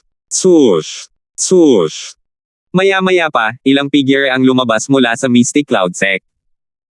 Nakatitig sila kay Alvin nang may galit. Hindi nagulat si Alvin sa kanilang reaksyon. Kung tutuusin, normal lang naman sa kanila na mag-react ng ganito. Ikaw si Alvin. Sa tingin mo ba talaga ay karapat-dapat kang hamanin ang aking nakababatang tiyuhin para sa titulong pinakamalakas na powerhouse sa Distinct Province? Isang matipuno at kalbong lalaki ang humakbang paarap sa sandaling ito, nakatitig kay Alvin. Naalala ni Alvin si Homer nang makita niya ang kabilang panig. Hindi magkapareho ang kanilang mga mukha, ngunit magkapareho sila ng taas at pangangatawan. Iniisip ko kung pumasok si Homer sa Heaven Traversing Pagoda pagkatapos lumitaw ang mga bagong pasukan. Kung pumasok nga siya, siguradong patay na siya ngayon. Kung hindi, malamang ay nasa Divine Land din siya. Pagkatapos noon, bahagyang ngumiti si Alvin sa matipuno at kalbong lalaki at sinabing, "Kung hindi, bakit hindi mo subukan ang aking mga kakayahan?" Iyon din ang naisip ko, sabi ng kalbong lalaki ng may ngiting nakangising sabi. Itinaas niya ang kanyang kamay, naglabas ng isang malakas na bug zone ng enerhiya na naging parang ahas na mahabang letigo. Walang pag-aaksaya ng oras, iwinasiwas niya ang letigo at lumipad patungo kay Alvin. Swoosh! Walang anumang babala, ang mahabang letigo ay biglang tumuwid at naging isang matalas na espada, na nakatutok sa noo ni Alvin. Nakatitig ang lalaki kay Alvin at hindi man lang itinago ang balak na pumatay sa kanyang mga mata. "Gusto mo ba akong patayin?" Natatawang tanong ni Alvin. Tutal, labis na pinalaki ng lalaki ang kanyang sarili. Kahit ang pinakamalakas na tao sa Misty Cloud Sect, isang level 6 na daw establishment cultivator, ay walang kapantay para sa kanya, lalo na ang kalbong lalaki na level 4 daw establishment cultivator lamang. Batay sa sandatang pinili ng kabilang partido, malinaw kay Alvin na nililinang ng kabilang partido ang whip daw. Dahil plano mo akong patayin, huwag mo akong sisihin sa pagiging walang awa, walang ekspresyong sabi ni Alvin. Hindi siya umiwas nang lumapit sa kanya ang lalaki. Casual niyang itinaas ang kanyang kamay, na nagpadala ng isang sinag ng espada na sumisipol sa hangin. Swoosh! Ang sinag ng espada ay parang bulalakaw habang lumilipad. Sa isang kisap mata lamang, tumagos ito sa noo ng kalbong lalaki. Ang kalbong lalaki, ang mga taong lumabas kasama niya, at ang mga disipulong nagbabantay sa pasukan ay walang oras para gumanti. Napakabilis ng lahat ng nangyari. Sandali na natigilan ang kalbong lalaki bago bigla na lamang bumagsak sa lupa sa napakabilis na bilis. Hindi na nag-isip pa si Alvin at mabilis na kinuha ang singsing ng kabilang panig. Dahil ang mga singsing na pangkalawakan sa lugar na ito ay hindi kayang sirain ng kusa, maaari niyang gamitin ang singsing hanggat namatay ang may-ari. Nanatili ang katahimikan sa buong lugar ng ilang sandali bago tuluyang gumanti ang mga tao ng Misty Cloud Sect. Patay na ba si Vice Sect Leader Shi? Susmariosep. Si Vice Leader Shi ay isang level 4 daw establishment cultivator, pero napakadali lang siyang napatay ng lalaking ito. Gaano ba talaga siya kalakas? Nabigla ang mga tao mula sa Misty Cloud Sect sa lakas ni Alvin. Sa wakas ay napagtanto rin nila kung bakit niya matapang na hinamon ang Ascending Cloud Sage, ang pinakamalakas na powerhouse ng Misty Cloud Sect. Nang makabawi sa kanilang katinoan, ilan sa kanila ang sumigaw sa takot na ikinagulat ng iba pang miyembro ng sekta na nasa sekta pa rin. Grandmaster, nasa panganib ang sekta. Kailangan namin ng tulong mo para harapin ang kalaban. Grandmaster, napatay na ng kalaban ang junior brother Shimeng. Ang mga salitang ito ay pumukaw ng kaguluhan sa Misty Cloud Sect. Napakalakas ng kalaban kaya kailangan natin ang Grandmaster para personal na kumilos. Sino siya? Nasa panganib ba tayo? Habang lumalala ang kaguluhan, ang ilang matatanda at mga disipulo, na mas matalino, ay lumipat sa gilid ng lupain ng sekta. Handa na silang umalis sa sekta at umatras sa mga bundok upang magtago kung kinakailangan. Sa sandaling ito, isang pangungutya ang umalangaw-ngaw mula sa kaibuturan ng lupain ng Misty Cloud Sect. Maya-maya, isang lalaking may puting-puting buhok at matipunong anyo ang lumitaw na nakasuot ng damit Daoist. Sa kabila ng kanyang puting-puting buhok, tila nasa katanghaliang gulang pa lamang siya. Tinitigan niya si Alvin at sinabi sa isang hindi pala kaibigang tono, "Sir, ayos lang kung pumunta kayo rito para hamanin ako, ngunit lumampas kayo sa hangganan dahil pinatay ninyo ang isang miyembro ng Misty Cloud Sect." Walang ekspresyong sinabi ni Alvin, "Ikaw ang Ascending Cloud Sage, di ba? Tatanungin kita, kung may nagbabalak pumatay sa iyo, at kaya mong patayin ang kabilang panig, maliligtas mo ba ang buhay ng kabilang panig? Kung hindi niya ako sinubukang patayin, hindi ko sana. Nag-abala siyang patayin siya. Tutal, wala naman siyang pinagkaiba sa isang langgam sa paningin ko." Bagamat mayabang ang mga sinabi ni Alvin, totoo naman ang mga ito. Hanggang ika-4 na yugto pa lang ang napagtagumpayan ni Shimeng sa whip daw at tila wala pa siyang ibang naiintindihang daw. Wala nga siyang pinagkaiba sa isang langgam sa harap ni Alvin. Hindi na magamit ni Alvin ang mga batas, at maging ang kanyang mga doppelganger, matapos niyang lisanin ang Myriad Worlds at ang Outer Boundary, ngunit taglay pa rin niya ang mga daos ng langit at lupa na kanyang naunawaan.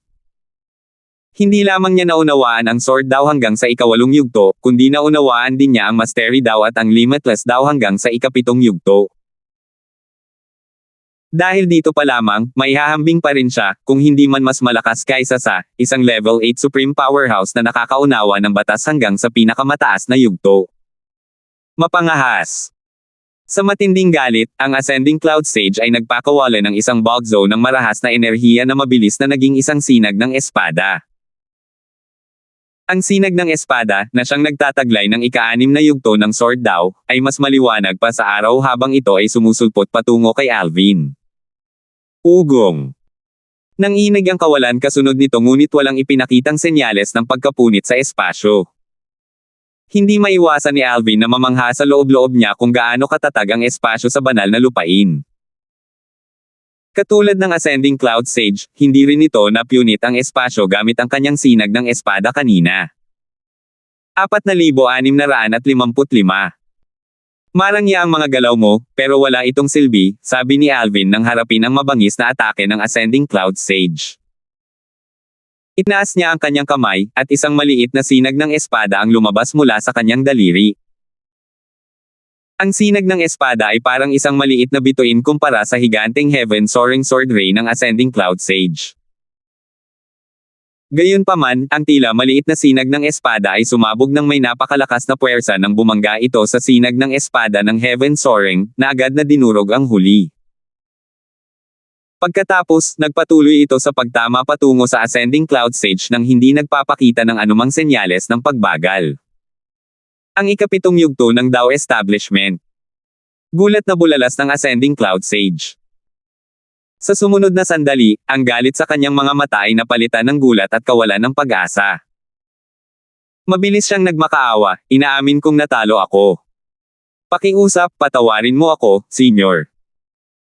Dali-daling umatras ang Ascending Cloud Sage at nagmakaawa ng awa nang maramdaman niya ang nakamamatay na atake ni Alvin.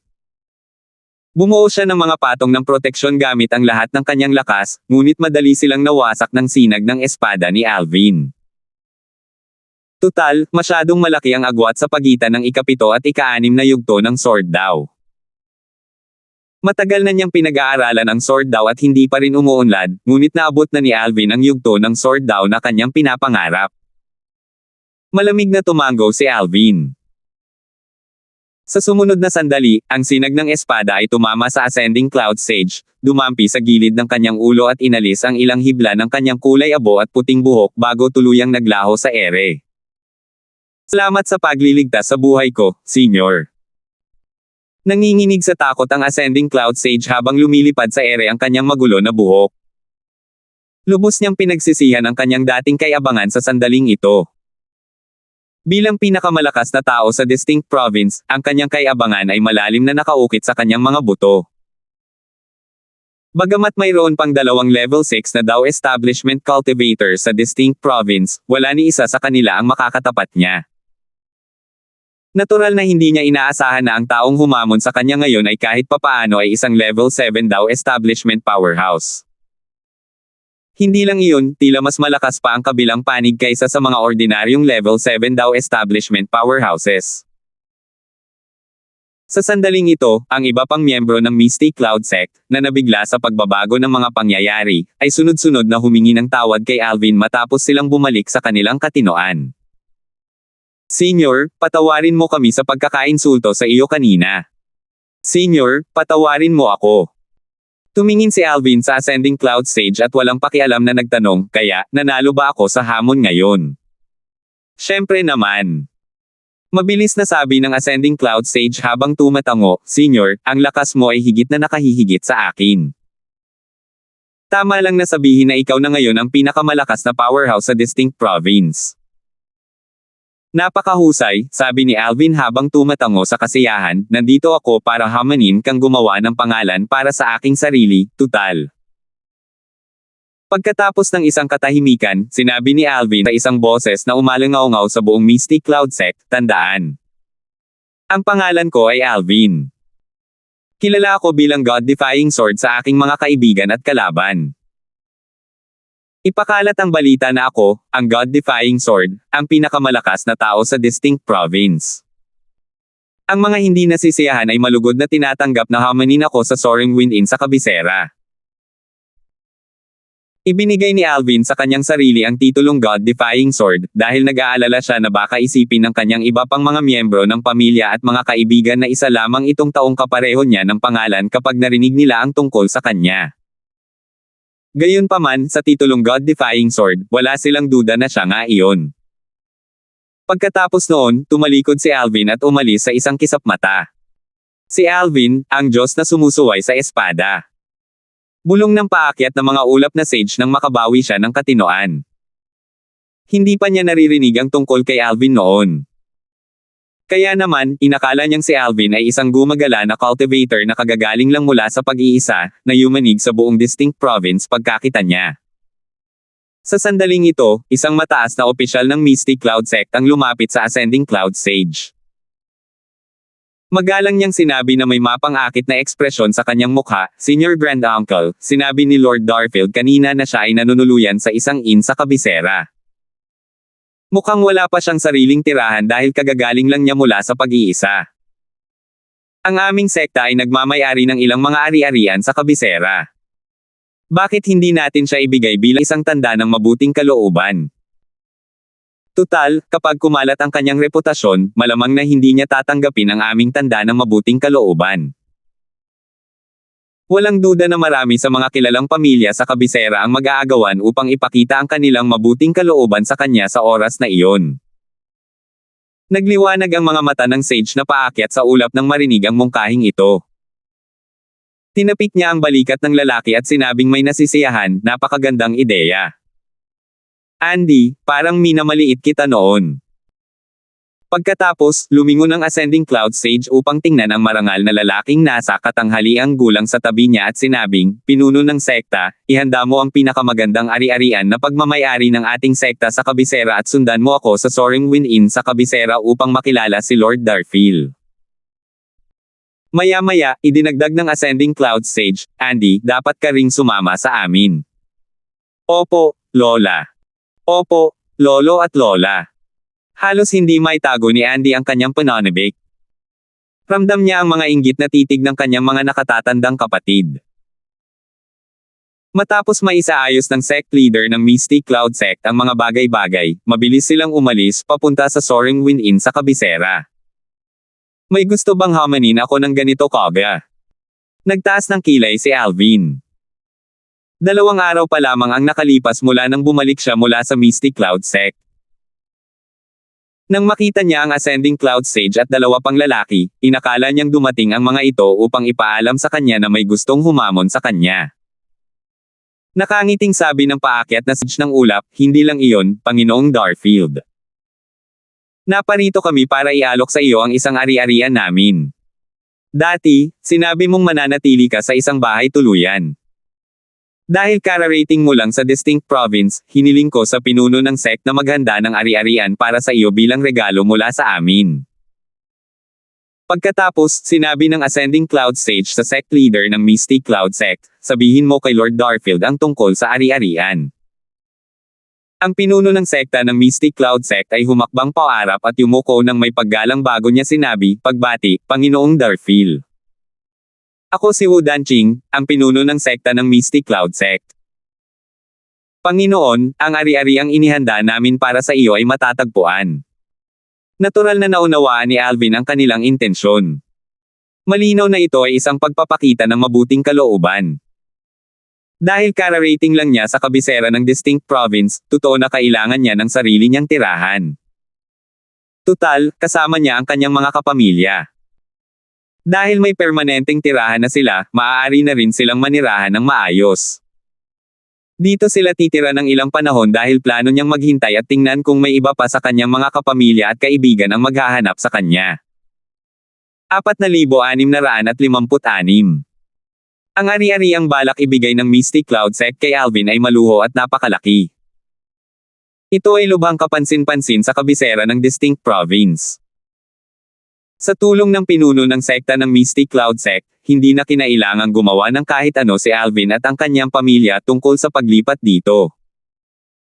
Hindi balak ni Alvin na manatiling tahimik kaya hinayaan niya ang Misty Cloud Sect na gumawa ng mga pagsasaayos. Hindi nagtagal at nalaman ng lahat sa kabisera na ibinigay ng Misty Cloud Sect ang kanilang pinakamagandang ari-arian sa isang gumagala na cultivator na nagngangalang Alvin, ang God-defying sword. Gaya ng inaasahan, ang kanyang pangalan ay kumalat na parang apoy sa distinct province. Mayroon na tayong isang napakalakas na tagapagtanggol ng Dao establishment sa distinct province ngayon. Isa na siyang kahit papaano level 7 na tagapagtanggol ng Dao establishment. Nabalitaan ko na tinalo ni Alvin, ang God-defying sword, ang Ascending Cloud Sage ng Misty Cloud Sect, ang dating pinakamalakas na tao sa distinct province, sa isang atake lang. Napakalaki ng agwat sa pagitan ng ika-7 at ika-6 na yugto ng Dao establishment. Hindi nakakagulat na nagawa niya iyon. Isang araw bago lumipat sina Alvin at ang iba pa, ang mga pangunahing puwersa sa distinct province ay nagpadala ng mga tao sa Windsoring Inn upang hanapin siya. Ang mga kinatawan ay maaaring mga pinuno ng sekta o ang pinakamalakas na makapangyarihang puwersa ng kani-kanilang puwersa. Hindi umalis ang Ascending Cloud Sage sa Soaring Wind Inn pagkatapos niyang dumating. Sinabi niyang gusto niyang tulungan si Alvin, ngunit sa katotohanan, umaasa siyang mas mauunawaan niya ang sword daw mula kay Alvin. Hindi itinaboy Alvin ang Ascending Cloud Sage dahil ang presensya nito ay kapaki-pakinabang para sa kanya. Kailangan lang niyang bigyan ang kabilang panig ng ilang payo, at ang kabilang panig ang haharap sa iba't ibang maliliit na bagay para sa kanya. Bukod dito, sa likod ng kabilang panig ay ang Mystic Cloud Sect, ang nangungunang puwersa sa distinct province, na magagamit na sa kanyang kalamangan. Sa kabuuan, tanging pakinabang at kawalan lamang ang natitira para sa Ascending Cloud Sage.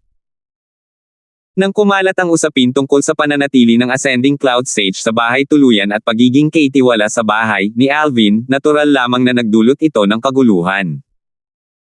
Hindi lamang siya natalo ni Alvin, kundi nagawa rin ni Alvin na kusang loob siyang manatili at maglingkod sa kanya.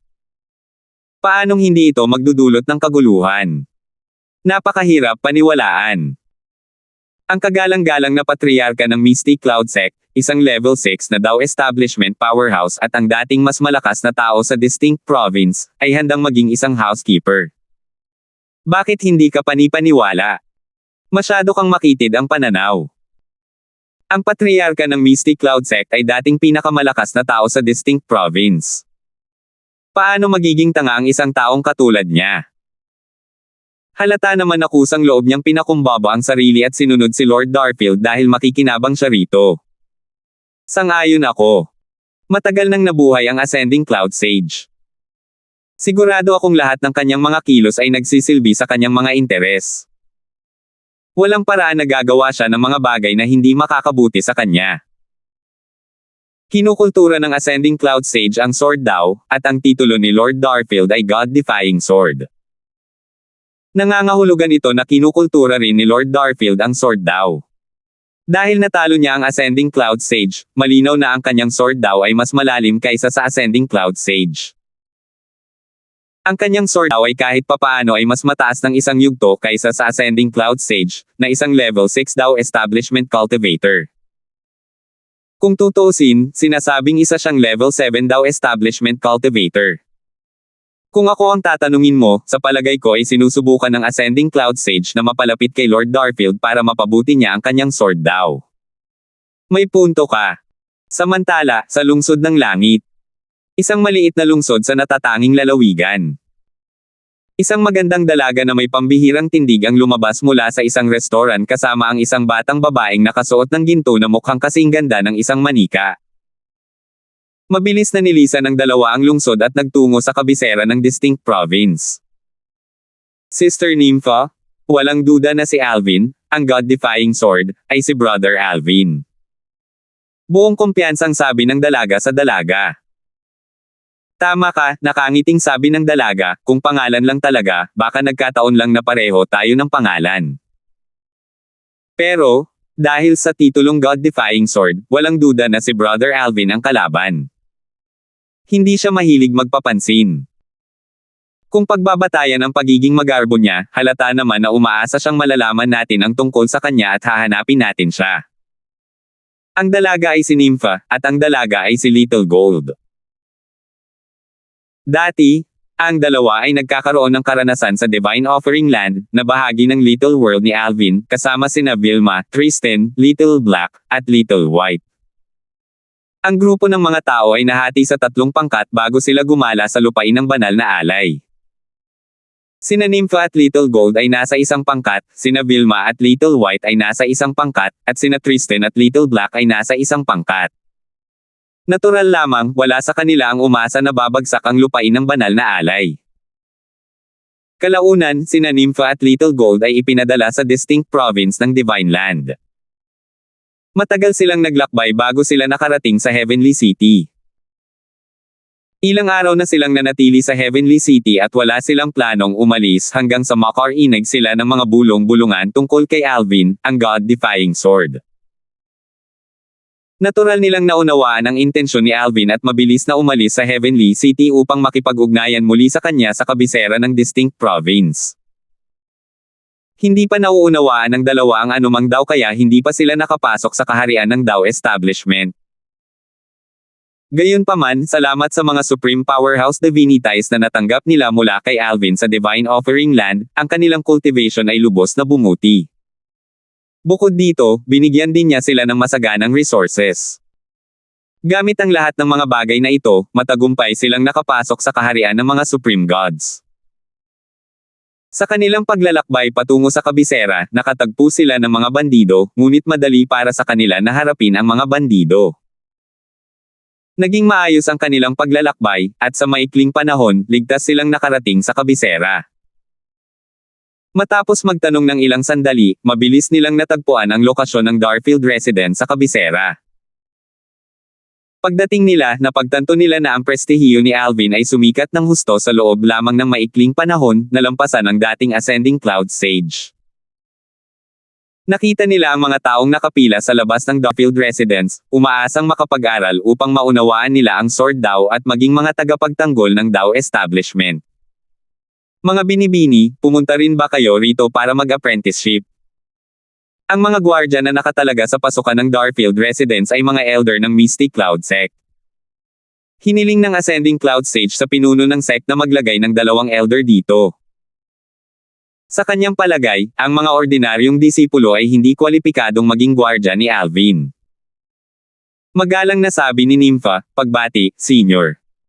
Maaari ko ba kayong sabihan na si Lord Darfield na ang kanyang mga dating kaibigan, sina Nympha at Little Gold, ay nandito para bumisita? Hindi malinaw ang pananaw ni Nympha tungkol sa kanyang relasyon kay Alvin. Nag-aalala siya na ang labis na pagbubunyag ay maaaring magdulot ng hindi kinakailangang gulo. Bukod dito, sigurado siyang makikilala sila ni Alvin sa sandaling marinig niya ang kanilang mga pangalan. Mga dating kaibigan ni Lord Darfield. Hindi nang ahas na magpaliban ang mga elder ng Mystic Cloud Sect at mabilis na ipinarating ang mensahe. Dahil hindi siya kwalipikadong direktang lumapit kay Alvin, ipinarating niya ang mensahe sa Ascending Cloud Sage. Senior Lolo, 2 binibining nagsasabing mga dating kaibigan ni Lord Darfield ang nandito. Hindi nagaksaya ng oras ang Ascending Cloud Sage at agad na hinanap si Alvin. Nagliwanag ang mga mata ni Alvin nang marinig niya ang pangalan ni Nympha at Little Gold. Dahil dito, alam niyang matagumpay ang kanyang plano. Dahil sa mabilis na pagdating ng dalawa, alam din niya na malamang ay dinala na rin sila sa distinct province. Si Megan, na nalaman ang pagdating ng dalawa mula sa Ascending Cloud Sage, ay nagmamadaling lumabas ng may pananabik. Sumunod si Alvin kay Megan. Pagdating niya sa pasukan, yakap na ni Megan ang 2 pamilyar at makikisig na figure. Maliwanag siyang ngumiti. Ang pagdating ng dalawa ay isang napakagandang simula ng kanyang plano. 4,657.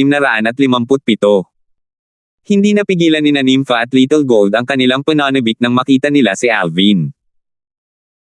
Humiwalay sila sa yakap ni Megan at tumakbo palapit dito habang may mga luha ng kagalakan na umaagos sa kanilang mga mukha. Kanina pa sila nababalisa matapos madala sa isang hindi pamilyar na lugar. Nasanay na silang mapunta sa ilalim ng proteksyon ni Alvin, at ang pagkakaiba pagkatapos makarating sa isang bagong lugar ay parang langit at impyerno. Hindi ko inaasahan na kayong dalawa ang unang makakatagpo, nakangiting sabi ni Alvin habang niyayakap at tinatapik ang kanilang likod. Para na rin silang mga nakababatang kapatid niya kung tutuusin. Pagkalipas ng halos 15 minuto, nagtipon ang lahat upang makinig kina Nympha at Little Gold na nagsasalaysay ng kanilang karanasan pagkatapos makarating sa mundong ito. Naunawaan na rin ng dalawa ang mundong ito, ngunit hindi ito kasing lalim ng kay Alvin. Kaya naman, nagulat sila nang marinig nila ang tungkol sa alamat ng Life Creation Chart. Ito ang unang beses na narinig nila ito. Nahirapan silang tanggapin na ang Outer Boundary at ang Myriad Worlds ay isa lamang likha ng Life Creation Chart. Maya-maya, sinabi ni Nympha, hindi nakakapagtaka na walang mga batas dito. Ang pagdating ni Nympha at Little Gold ay nagbigay sa lahat ng lubos na pag-asa na ang iba ay maaaring maghanap sa kanila sa kabisera ng distinct province sa lalong madaling panahon. Bukod sa mga kaibigan ng pamilya, malamang din na ang mga tao mula sa God-defying world ay hahanapin siya. Gaya ng inaasahan, makalipas ang kalahating buwan, isang bisita ang dumating sa Darfield residence sa kabisera ng distinct province. Ang kabilang panig ay walang iba kundi si Randy mula sa Asher Cloud Saint Sect ng Outer Boundary. Nang unang makilala siya ni Alvin, siya ang pinakamalakas na tao sa Asher Cloud Saint Sect, isang kakilakilabot na saint. Kalaunan, siya ay naging isang level 7 supreme powerhouse. Ngayon na nasa bagong mundo na siya, isa na siyang level 7 daw establishment cultivator. Mukhang hindi ka nakapasok sa Heaven Traversing Pagoda, sabi ni Alvin nang makita niya si Randy. Dati, bago bumalik si Berting at ang kanyang asawa sa Outer Boundary, hiniling ni Alvin sa kanila na paalalahanan ang ilang tao sa Outer Boundary na huwag pumasok sa Heaven Traversing Pagoda. Isa si Randy sa iilang taong iyon. Binigyan lamang sila ni Alvin ng paalala, at nasa kanila kung susundin nila ang kanyang payo o hindi. Maliwanag, nakinig si Randy sa kanyang paalala. Pinagsalikop ni Randy ang kanyang mga kamao kay Alvin at sinabing, kailangan kong magpasalamat sa iyong paalala. Noon, nabalitaan ko mula kay Old Ming mula sa Jade Tide Heavenly Mansion na hiniling mo kay Brother Feng na ipaalam sa amin ang tungkol sa bagay na ito. Sa totoo lang, hindi ko inakalang magkakaroon ng problema sa Heaven Traversing Pagoda. Gayunpaman, naniniwala ako na hindi mo kami bibigyan ng ganoong paalala ng walang mabuting dahilan. Nasaksihan din ni Randy ang pagguho ng Heaven Traversing Pagoda at narinig ang nakapangangilabot na mga sigaw na umalingaw-ngaw mula sa pagoda. Pagkatapos ng ilang pag-uusap, nalaman ni Alvin na narinig din ni Randy ang tungkol sa life creation chart. Katulad niya, narinig din niya na ang Outer Boundary at ang Myriad Worlds ay nilikha ng life creation chart at ang may-ari ng chart ay si Ellie. Gayon din, siya, tulad ni Alvin, ay hindi alam kung buhay pa o patay na si Ellie. Sa katunayan, hindi ako ipinadala sa distinct province. Ipinadala ako sa isang kalapit na probinsya. Naglakbay ako papunta sa distinct province sa pag-asang makakuha ng karagdagang impormasyon, sabi ni Randy, nalaman ko na itinuturing akong isang level 7 daw establishment cultivator dito at ang pinakamalakas na tao sa distinct province ay isang level 6 daw establishment cultivator. Katulad mo, plinano kong talunin ang kabilang partido upang kumalat ang pangalan ko sa malayo, umaasang matipon ang mga natitirang miyembro ng Asher Cloud Saint Sect. Hindi inaasahan, pagkalipas ng ilang araw, nabalitaan ko na ang Ascending Cloud Sage ng Mystic Cloud Sect ay natalo ng isang taong nagngangalang Alvin, ang God-defying sword. Natural lang, alam kong ikaw iyon. Gumugol si Randy ng ilang araw para makausap si Alvin pagkatapos ng kanilang muling pagsasama bago siya umalis. Ngayong naroon na ang Darfield resident sa kabisera ng distinct province, alam niyang maaaring pumunta rito ang mga miyembro ng Asher Cloud Saint Sect. Plano niyang palawakin ang kanilang network sa ibang probinsya sa pamamagitan ng paggaya sa plano ni Alvin. Dahil dito, magkakaroon ng karagdagang lugar na mapupuntahan ang kanyang mga miyembro at ang pamilya at mga kaibigan ni Alvin. Napagkasunduan nilang ipadala ang kani-kanilang mga tao sa kani-kanilang mga tirahan kung may pupunta sa kanilang pintuan. Natural lamang para sa kanila na makipagtulungan ngayon na sila ay nasa ibang mundo. Bukod dito, mayroon na silang dating pagkakaibigan bago pa man dumating sa mundong ito. Hangganan. Ang mga mula sa panlabas na hangganan ay alinman sa mula sa Jade Tide Heavenly Mansion, sa Asher Cloud Saint Sect, o sa 13 lungsod ng Jin Dynasty. Sa paglipas ng panahon, maraming tao ang pumunta sa kabisera ng distinct province. Ang ilan sa kanila ay mula sa God-defying world, at ang ilan sa kanila ay mula sa panlabas na hangganan. Ang mga mula sa panlabas na hangganan ay alinman sa mula sa Jade Tide Heavenly Mansion, sa Asher Cloud Saint Sect, o sa 13 lungsod ng Jin Dynasty. Hindi na kailangang sabihin, si Alvin ang gumawa ng mga kaayusan para sa kanila ng naaayon. Hindi rin nagtagal at nakilala si Randy. Natalo niya ang pinakamalakas na tao sa Cloud Province, na pumalit sa kabilang panig. Tinawag niya ang kanyang sarili na Azure Cloud Elder, at pinangalanan niya ang kanyang tirahan na Azure Cloud Residence. Nang marinig ito ni Alvin, pinapunte niya ang mga miyembro ng Azure Cloud Saint Sect na pumunta sa kanya kay Randy. Ilang sandali matapos umalis ang grupo ng mga tao mula sa Azure Cloud Saint Sect, nagpadala rin si Randy ng isang tao. Ito ay walang iba kundi si Joshua mula sa angkan ng Raids. Pangatlong tiyuhin. Tuwang-tuwa sina Alvin at Kelly nang makita nila si Joshua. Kung ikukumpara kay Adam, ang pinuno ng angkan ng Raids, mas malapit sila kay Joshua. Pagkatapos noon, ilang supreme powerhouse mula sa God-defying world ang dumating din sa Darfield Residence. Hindi na kailangang sabihin, ngayong nasa isang hindi pamilyar na mundo na sila, sa halip na mabuhay ng mag-isa, ang pinakamatalinong gawin ay ang maghanap ng kanlungan kay Alvin, isang level 8 supreme powerhouse. Si Lord Darfield ay isang level 8 daw establishment powerhouse. Hindi nagtagal at nalaman ito ng Ascending Cloud Sage mula sa isang supreme powerhouse ng God-defying world. Labis siyang nagulat nang malaman niyang naunawaan na ni Alvin ang sword daw hanggang sa ikawalong yugto. Bagamat alam niyang mas malakas si Alvin kaysa sa mga ordinaryong level 7 daw establishment powerhouse, hindi niya inaasahan na si Alvin ay isang level 8 daw establishment cultivator. Hindi nagtagal pagkatapos noon, isa pang bisita ang dumating sa Darfield Residence. Ang kabilang grupo ay isang pilyong batang babae. Bagamat hindi pa siya nakikita ni Alvin noon, mayroon silang malaking koneksyon. Nang makita niya ito, nakangiti niyang sinabi, "Hindi ko inaasahan na makikita kita bago pa man, Sister 7. Junior Nephew Alvin, ang dami ko nang narinig tungkol sa iyo." 4,658. Ang batang babaeng nakatayo sa harap ni Alvin ay mukhang nasa mga 13 o 14 na taong gulang. Ang kanyang buhok ay nakatali sa dalawang tirentas na bumubuo sa kanyang maselang mukha, na pupukaw ng paghanga mula sa iba. Bagamat hindi pa niya ito nakikilala noon, hindi lang isang beses niya itong narinig tungkol sa kanya. Senior Tia Yasi, bati ni Alvin kay Yasi na may mapang uyam ng ngiti sa kanyang mukha. Sa kabila ng kanyang hitsura, mas mababa ang kanyang seniority kaysa sa kanya, at ganoon lang ang maaari niyang tawagin sa kanya. Tutal, siya ang pangalawang kapatid ng asawa ng kanyang amo. Tumawa ng malakas si Yasi bilang tugon. Mukhang napaka-optimistiko ng kanyang pananaw kumpara sa mga dati niyang kaibigan na medyo pesimistiko matapos ipadala sa mundong ito. Nag-usap ang dalawa ng ilang sandali. Nalaman ni Alvin na alam din ni Yasi ang tungkol sa life creation chart at ang haka-haka na ang myriad worlds at outer boundary ay nilikha ng life creation chart. Maya-maya, nagtanong si Alvin, Senior Tia Yasi, may plano ka bang tipunin ang mga tao mula sa 13 lungsod ng dinastiyang Jin? Tutal, malamang nakakalat sila sa buong banal na lupain. Hindi, tinatimad ako para dyan, sabi ni Yasi habang humihikab at umiling, iwan na lang natin ang bagay na ito kay Berting. Mananatili ako sa iyo at hihintayin ang pagdating ng ikapitong ate at Berting.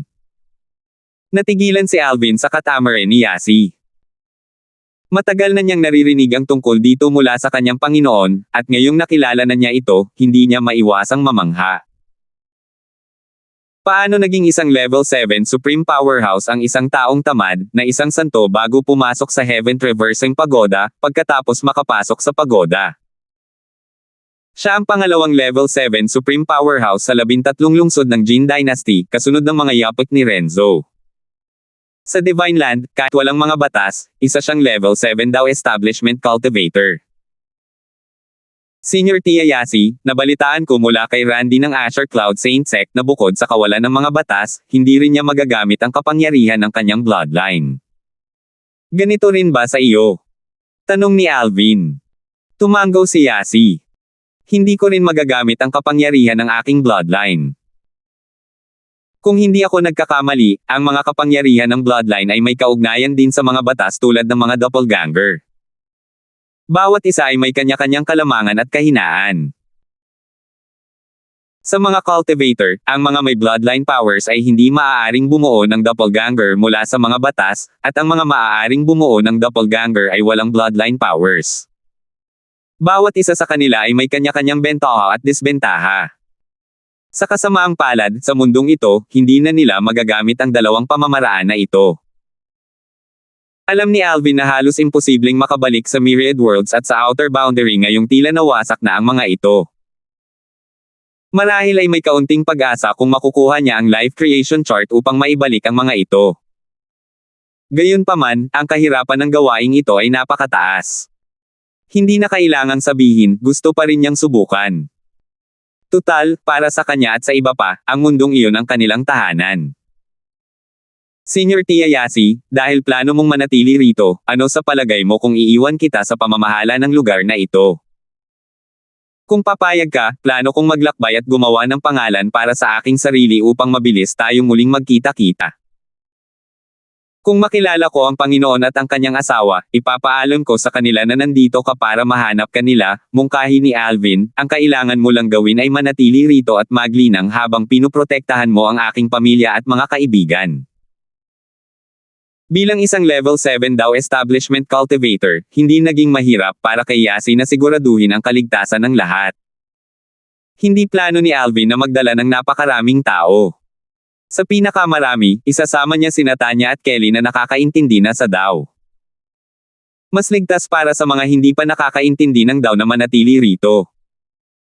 Sige, wala akong tutol dyan, tango ni Yasi, bukod pa rito, mas angkop sa iyo ang gawaing ito.